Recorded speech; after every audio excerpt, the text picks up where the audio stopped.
We've been on this property for about 3 weeks now, doing a deceased estate cleanup for a private client, and finally coming towards the end of the clean, we've discovered that the back shed that's partially collapsed has explosives and some dangerous goods in the back. So we've called the police and they're dealing with it with the fireys and the bomb squad or their specialists.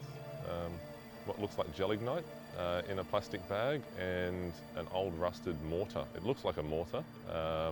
It's corroded, and I'm not sure if it's live or a practice round, but there is other chemicals and materials in the back shed, so we decided we'd leave that for the experts to sort through.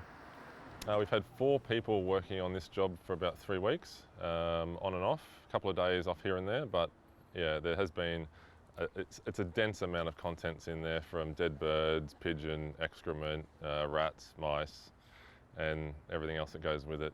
So it's been a challenging one, this one.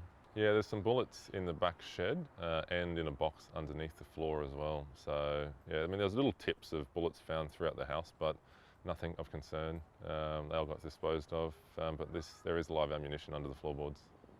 I think we've removed about 100 cubic metres of rubbish and contents from this one so far. It was pretty intense. It was pretty dense with rubbish. So skip bins have been coming and going for the last 3 weeks. So coming close to the end now. Look, to be honest with you, it's not overly surprising because the amount of stuff that was in there, in the property, so in the yard, inside, that you couldn't see to the tops of the windows, it was full.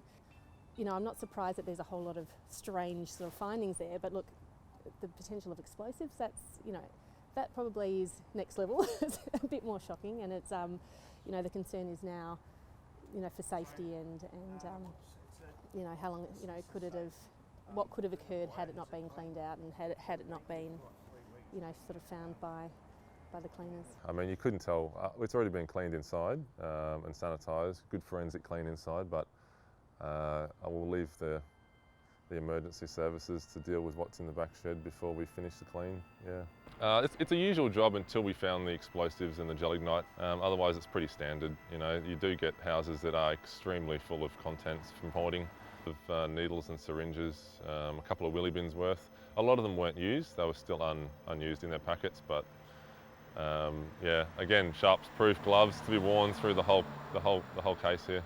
There's always, stuff going over the fence. Not that we go and get it, but, had we gone to, get things, but, because it's been closed, the property's been closed, and it's a bit of a scary place. The kids don't want to go anywhere near it.